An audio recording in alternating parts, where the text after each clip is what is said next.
Salut toi, j'espère que tu vas bien. Alors aujourd'hui je viens avec mon petit carnet pour te parler du processus de guérison. J'avoue, je vous avais dit que j'allais parler de la jalousie il y a de cela 3 semaines sur Instagram. Si vous ne me suivez pas, n'hésitez pas, hein, c'est @natureanimé comme sur YouTube. Donc du coup, j'avais dit que j'allais en parler de la jalousie. C'est un sujet, le sujet est déjà prêt, le sujet est déjà là.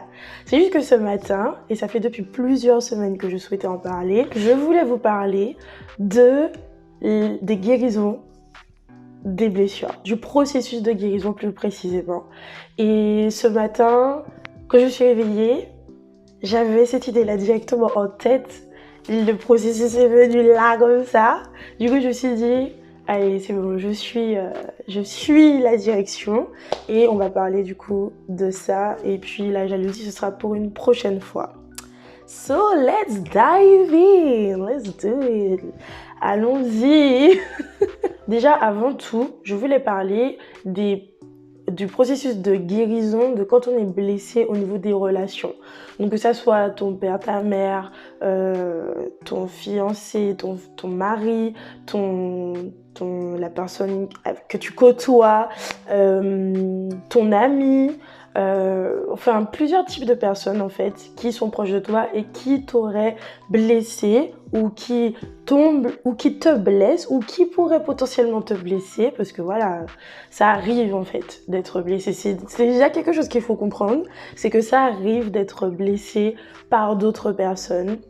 La seule chose qu'il faut savoir, c'est comment s'en sortir et comment guérir en fait pour continuer à aller de l'avant. Donc, on va prendre l'exemple de... Alors, dans ma tête, j'avais déjà prévu 2 prénoms, ok? On va prendre l'exemple de Lucas et Marie. Et l'exemple typique, c'est que Lucas va... donc, Lucas a déjà, premièrement, c'est un chrétien. Il sert dans l'église, etc. Marie aussi, pareil, c'est une chrétienne, il sert dans l'église, tout ça. Et en fait, Lucas voit certains signes où Marie est intéressée. Donc, lui aussi, il est intéressé. Il pense avoir eu certaines confirmations, etc. Du coup, il se dit, je vais aller demander à Marie, est-ce qu'on peut commencer à se côtoyer, etc. Donc, Lucas va. Et Marie lui dit non. Voilà. C'est un cas qui peut arriver souvent et qui peut blesser, en fait, certaines personnes. Que ça soit côté fille ou côté garçon, c'est la même chose. En fait, ça peut être un sujet de blessure, le rejet. Ok? Donc, on va parler de Lucas et Marie pour pouvoir voir un peu les processus et peut-être aussi parler de d'autres situations. Mais en tout cas, c'est de cette situation-là qu'on va parler. Ok, tu me suis? Let's do it again. Je sais pas pourquoi j'ai dit rien, mais let's go. Juste avant, pour préciser, je souhaite dire que c'est mon avis, ok? Donc, ne me harcelez pas par rapport à ce dit « Ah non, mais c'est comme ça, etc. » C'est mon vécu, c'est mon avis. Donc, n'hésitez pas si vous avez aussi votre avis par rapport à ce processus-là, s'il y a des choses à retirer, à rajouter, etc. Donc, la première étape, il y a 2 possibilités. Soit tu peux être dans le déni. Genre Lucas, il se dit mais non, mais c'est pas possible. Il y avait déjà des signes, j'avais déjà compris certaines choses. Pour moi, il allait dire oui en fait, c'était logique. Donc, il est dans le déni et voilà, pour lui, il se rend pas compte, mais le gars est déjà blessé en fait. La deuxième possibilité, c'est que tu acceptes déjà la situation. Ok, Marie m'a dit non. Voilà, ça fait mal. Ça fait mal. Marie m'a dit non, mais ça fait vraiment mal. Et flemme quoi. Voilà, flemme. En fait, flemme, mais Marie m'a dit non. En fait, tu es conscient de la situation. Donc, il y a ces 2 possibilités-là. Soit tu es conscient, soit tu es encore dans le déni. Il faut sortir du déni pour que tu puisses prendre conscience de la situation. Ok? Au moins de la situation. Pas encore que tu es blessé, mais au moins de la situation de ce qui s'est passé. Et en fait, tu sauras par la suite que tu es blessé. On va voir ça par la suite. Donc, après avoir eu conscience de la situation, le plus souvent, quand tu es blessé, il y a des portes qui sont ouvertes automatiquement au diable. C'est-à-dire, les portes premières qui, selon moi, s'ouvrent, c'est intérieur. Donc, c'est dans tes pensées. Donc, il y aura des pensées négatives, soit envers la personne ou envers toi, ou les deux. Donc, par exemple, Lucas, comme Marie lui a dit non, bah, dans sa tête, il se dit bah, je suis un bon à rien, je ne sers à rien, je ne vais jamais me marier, je ne plais à personne. Peut-être que c'est ma situation qui ne lui plaisait pas, donc voilà, je suis pas assez bon. Peut-être que c'est mon apparence qui ne lui plaisait pas, donc je suis pas assez beau ou belle. Enfin, je suis pas assez beau, puisqu'on prend la situation de Lucas, je suis pas assez beau. Ou bien même des pensées négatives par rapport à Marie. Eh ben Marie, elle m'a raté, ben voilà, ça va plus jamais arriver, je compte plus de toutes les façons, enfin c'est son problème, tant pis pour elle, c'est pas grave, I don't care, je m'en fiche. Marie a dit non et puis voilà, de toute façon j'ai cru que c'était elle, mais finalement c'est pas une fille aussi bonne, elle est pas, c'est pas une bonne fille, donc voilà, tant pis pour elle. Ok, je pense que certains d'entre nous, on se reconnaît dans ce genre de situation-là, où en fait il y a premièrement des pensées négatives qui viennent. Et le plus souvent dans cette étape-là, et je pense que c'est là où il faut vraiment faire attention et qu'il faut prendre conscience que ces pensées-là ne sont pas de toi et que tu dois les refuser et que du coup ça va t'emmener à l'autre étape, qu'on va voir dans quelques minutes. Mais le plus souvent en fait ça ouvre des portes à la dépression ou au burn-out, parce que c'est pas forcément la même chose, mais en fait tu passes dans une étape sombre en fait. Et ce que je te conseille, c'est vraiment d'être conscient de cette étape-là pour que tu passes vite, que tu refuses ces pensées et t'emmener à l'autre étape qui est de demander de l'aide au Saint-Esprit.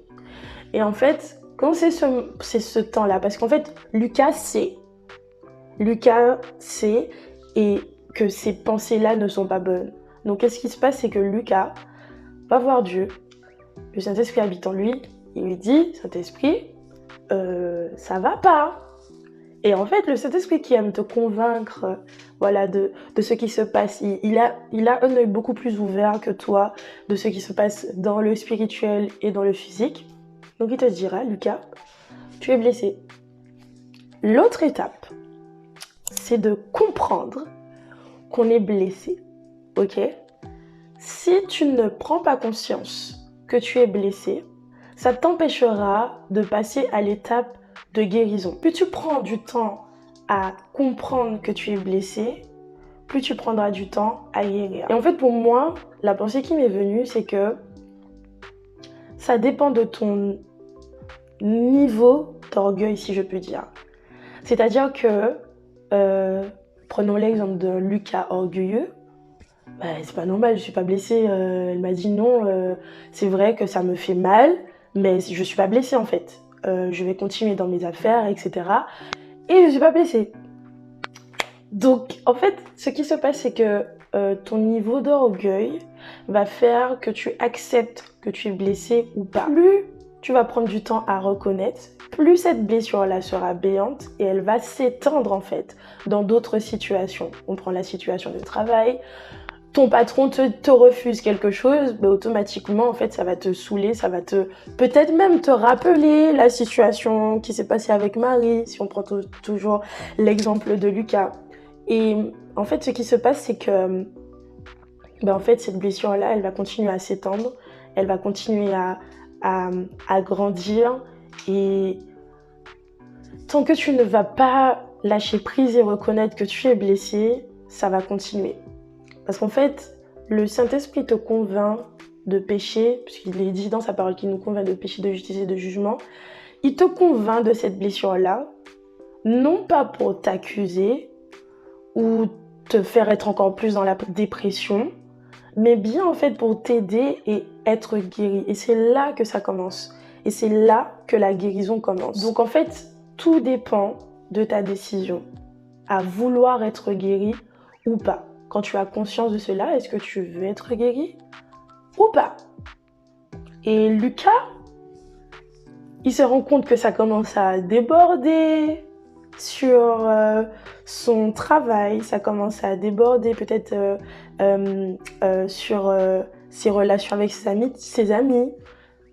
Du coup, Lucas se dit, ah ouais, donc en fait, Saint-Esprit, je suis vraiment blessée, j'ai besoin d'être guéri. Et c'est là que vient l'autre étape, l'étape de la guérison. Alors, j'ai mis en fait l'étape guérison, mais en fait dans cette étape-là, il y a quelques petits trucs en fait que je voudrais préciser. Donc déjà, selon moi, il faut extérioriser ces choses-là. Le fait que tu les gardes, ça va plus s'entretenir, grossir, et puis voilà, à n'importe quel moment, ça peut exploser et ce sera pas bon.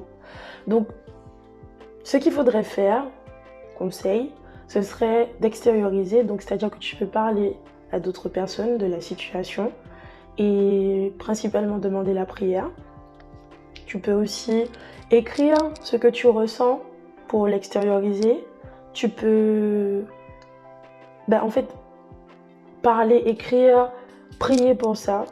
Et en fait, au fur et à mesure, tu verras qu'il y a un travail qui est en train de se faire. L'autre étape, c'est d'obéir rapidement. Et le plus souvent, dans cette étape-là d'obéissance, le plus difficile, c'est de pardonner et de pardonner l'autre. Alors, en fait, je voulais vraiment encore plus élargir ça, le fait de pardonner et de pardonner l'autre, parce que des fois, en fait, on a l'impression qu'on a besoin absolument de dire à la personne « je te pardonne », alors que des fois, la personne n'est même pas au courant, en fait, que tu l'as blessé. On prend l'exemple, encore une fois, de Lucas et de Marie. Marie, elle a juste dit non. Et la personne qui s'est blessée toute seule, c'est toi. Ce qui se passe, c'est que le fait que tu t'es blessée toi-même, tu n'as pas besoin d'inclure Marie pour dire « Au fait, Marie, tu m'as blessée, donc je te pardonne. » Voilà. Marie a dit non parce que pour elle, elle n'était pas dans ton plan, en fait. Vous n'êtes pas fait pour être ensemble. Donc, ne t'inquiète pas. La seule chose que tu dois faire, c'est de pardonner dans ton cœur, ok? Et de te pardonner aussi. Ne t'accuse pas du fait « Ah, mais j'aurais pas dû faire ça. » Ou bien même le fait que les mauvaises pensées que tu avais développées, les pensées d'infériorité, etc. Franchement, pardonne-toi et pardonne la personne. Donc moi, j'appelle ça des pardons indirects. C'est-à-dire que tu demandes pardon à la personne dans ton cœur. Tu n'as pas besoin d'aller parler à la personne. Parce que la personne n'a rien à voir avec ta blessure, en fait. Tu t'es blessé tout seul. L'autre, c'est le pardon direct. C'est-à-dire que tu vas demander pardon à la personne. Je prends l'exemple de Joyce Meyer. C'est encore une prédicatrice, voilà, qui, en fait, quand elle était petite, elle a été abusée physiquement par son père. Donc en fait, ce qui s'est passé, c'est que le monsieur est conscient qu'il a blessé sa fille. Ou même peut-être qu'il était inconscient, parce que des fois, tu vois, le blessé blesse. Voilà, il s'est passé peut-être un truc aussi dans sa vie. Mais en fait, il y a eu vraiment un acte des deux côtés, tu vois.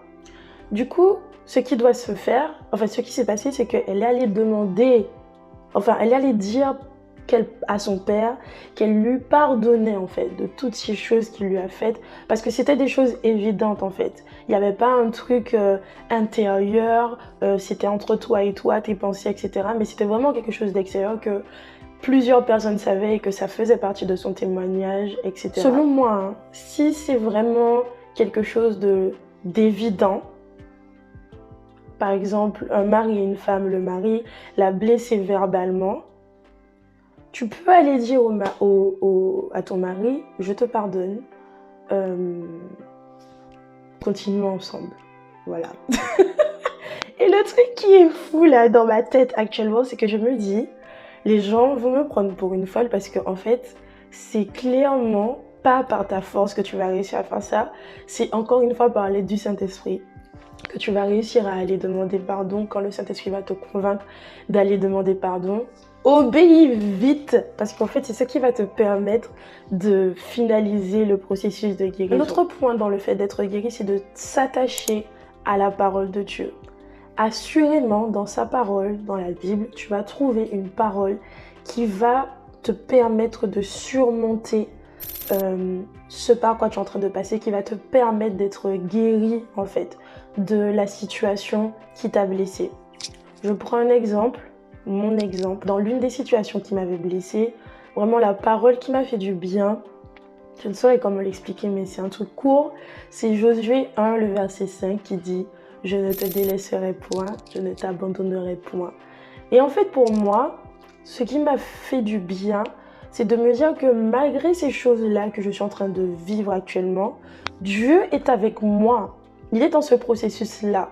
Donc, même si que quelqu'un n'est plus avec moi ou n'est pas avec moi, Dieu est avec moi, c'est le plus important. Et la seule personne qui peut me rendre véritablement heureuse et qui me rendra heureuse pour toujours, ce sera Dieu, parce qu'il me dit « Je ne te délaisserai point, je ne t'abandonnerai point ». Donc, Des fois, il y a des petites paroles comme ça, des petits versets comme ça qui peuvent vous faire du bien en fait et vous permettre de dépasser en fait cette étape de blessure et d'être guéri. Dernier point, et pas des moindres selon moi, c'est que en fait, à un moment donné, tu seras peut-être, Lucas sera peut-être appelé à revoir Marie ou à entendre parler de Marie. Parce que moi, je me souviens, il y avait une situation où même le fait qu'on dise le nom de la personne, j'avais juste envie de dire aux gens, arrêtez de parler en fait.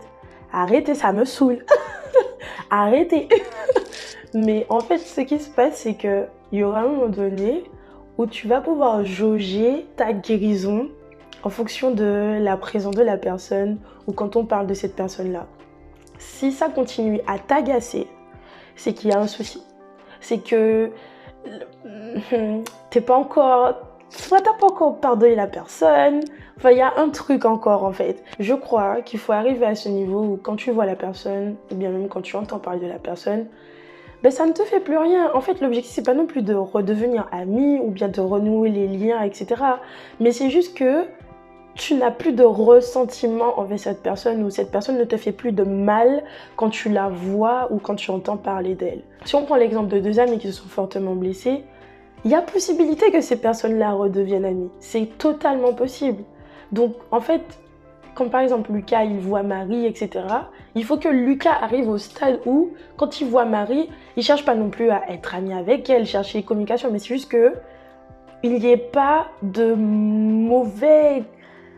Je ne sais pas comment expliquer, de mauvais termes en fait, tout simplement. De mauvais termes envers cette personne et même juste être normal, être soi-même. Voilà les mots que j'ai cherchés, c'est être toi-même quand tu vois cette personne, que tu ne cherches pas à jouer un rôle de soi, de personne plus forte parce que ça me fait rien, etc. Mais que tu restes toi-même en fait. Quand on parle de la personne, tu n'es pas obligé de rentrer dans la conversation. Tu peux juste écouter si voilà, tu te vois pas parler de cette personne-là. Quand je dis parler, c'est pas, je parle pas de jugement, hein, je parle de, par exemple, ah oui, cette personne-là sait faire ça, donc pourquoi pas l'appeler, etc. Tu vois, un truc comme ça. Que tu restes toi-même. Encore une fois, je me répète. Donc parce que je me répète, je vais arrêter la vidéo. J'espère vraiment qu'elle t'a fait du bien.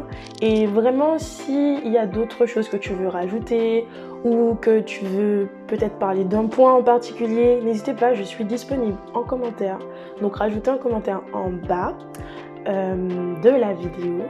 Ça fait bizarre parce que ça fait un petit moment que j'ai pas fait les fins. Mais en tout cas, n'hésitez pas à partager cette vidéo parce que assurément, je suis sûre que si elle vous a fait du bien, elle pourra faire du bien à d'autres personnes. Et je vous souhaite une bonne journée, après-midi, soirée. Bye!